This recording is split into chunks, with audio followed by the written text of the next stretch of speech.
Hello YouTube, welcome to my channel. I'm Chris and you're watching Chrys Fit.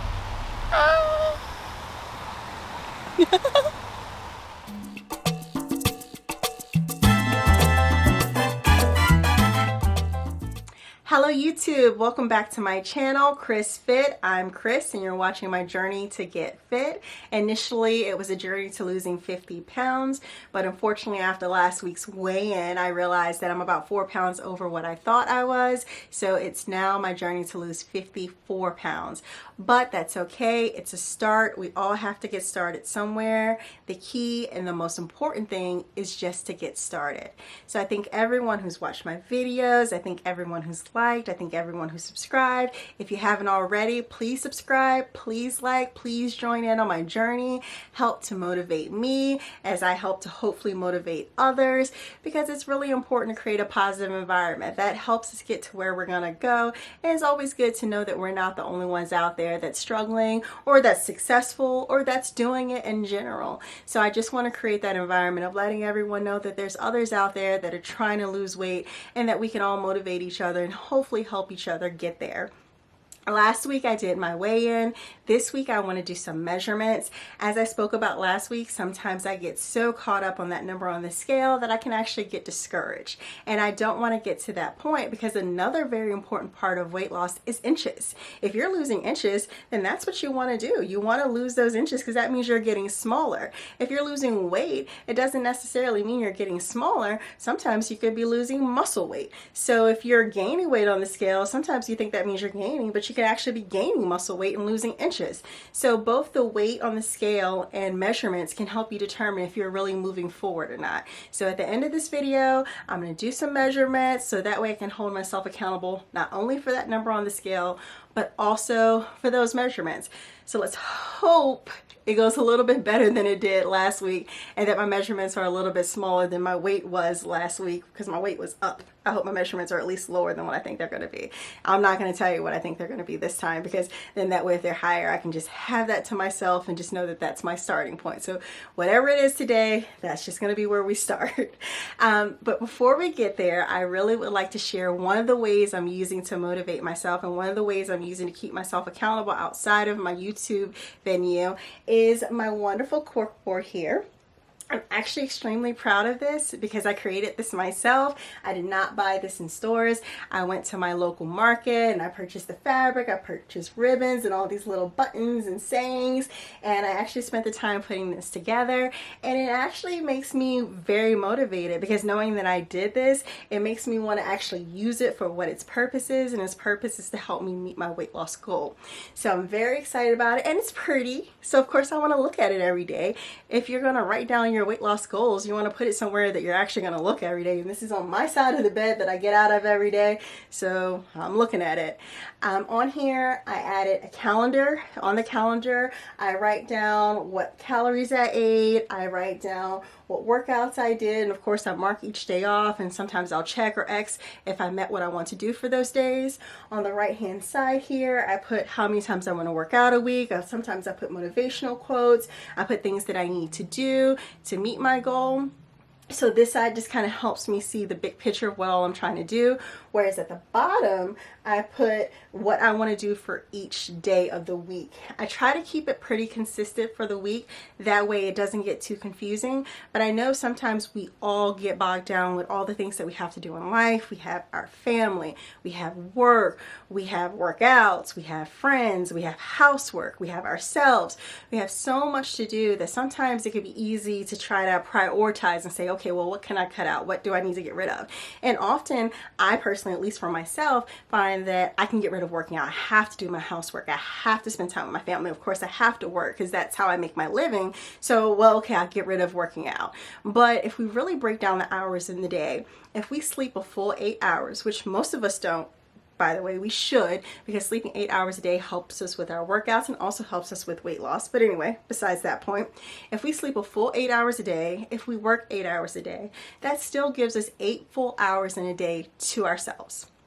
In that 8 hours, we can spend the time with the family, we can do the housework that needs to be worked, we can spend some time to ourselves, but it's just about breaking that time up. And I found that when I broke up things by each day and broke them up about what I think I could actually do in 8 hours in a day, it made sense. And I know some people have different work schedules. Some people work 12-hour shifts. Some people work more than 40 hours a week. So of course, in those circumstances, you would have to break it down with what works for your schedule, what works for your lifestyle.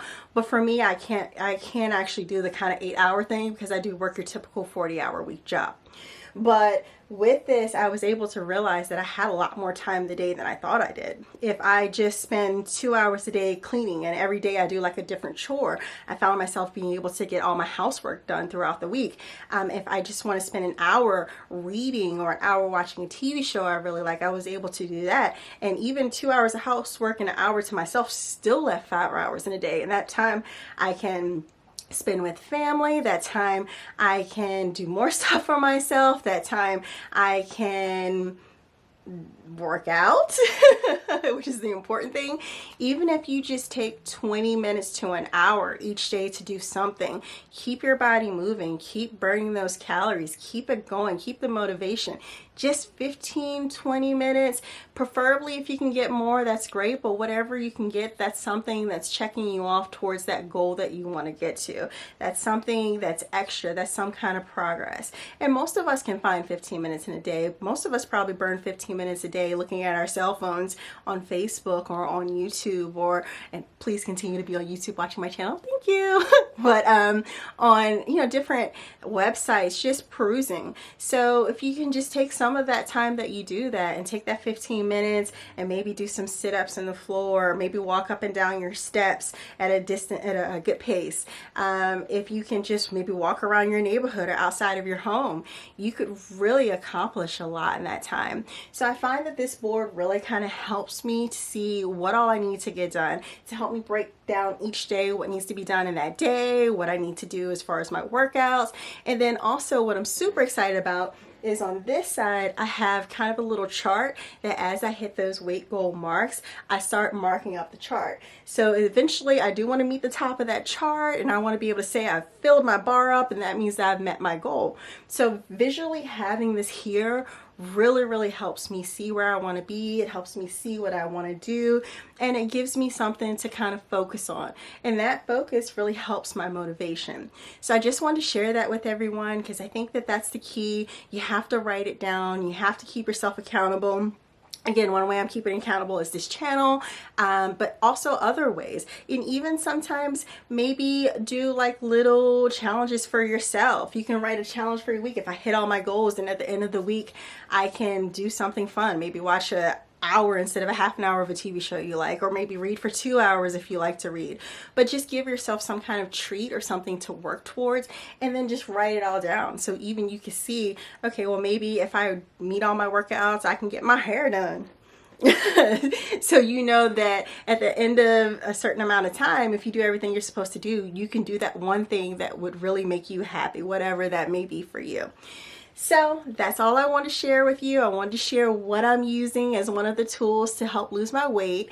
And now, drum roll, I don't have a drum, so I'm going to just clap my hands. We're going to go ahead and get to those measurements. So wish me luck.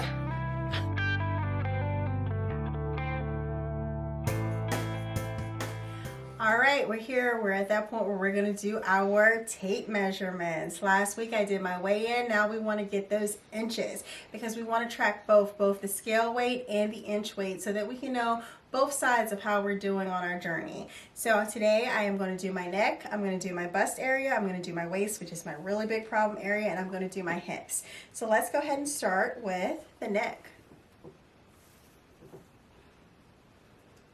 All right, so my neck is coming in about 13.5 inches, which isn't bad, but for me, I would like to get that down a little bit. I have what I like to call the frog pocket right here. So when I lower my neck, you can see kind of this little bit of a fat that comes from underneath.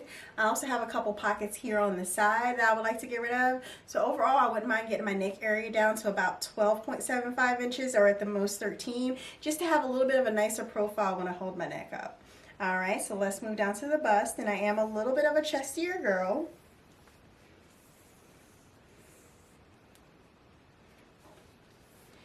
All right, so my bust comes in at 40.75 inches.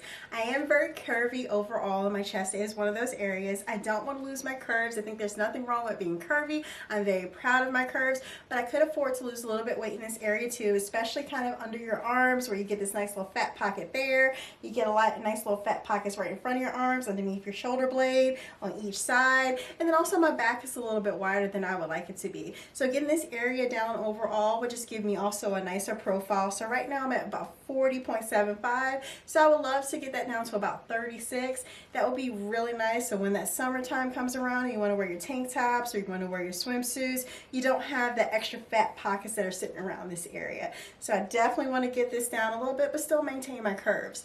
Also, when losing weight, sometimes your chest can drop a bit. So a great way to keep that from happening is doing push-ups as many as you can and just increasing them every week. Also, you could do butterfly weights. That also helps to keep your waist, or not your waist, but your chest nice and happy. All right, so we're going to move down to my waist. Got turned around on my measurements here. All right, here we go. I want to try to get my biggest area, so I'm going to go right across my belly button. All right, so I'm at about 40.5 inches on my waist, and that is awful. I have a really nice fat pocket on the bottom here that makes me very uncomfortable wearing anything tighter. Again, when that summer season comes around, everyone's wearing swimsuits. I don't feel as comfortable in that area, so my waist is a big problem area for me. I would love to get my waist down to about 35 inches. I would love to tone that area, so that is definitely going to be a focal point in this journey. Last but not least is my hips and my rear area.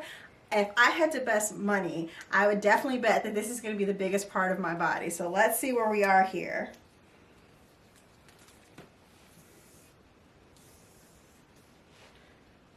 All right. Yes, and I was right. 47.25 inches. Again, I am an extremely curvy girl, but I'm okay with that. I still want to get my inches down to my waist, although this is one area, I'm sorry, not my waist, but my hips. This is one area that I'm okay with keeping some of my inches at as well, because even when I was at my smallest at about 125 pounds, I still measured at about 42 inches for my hips.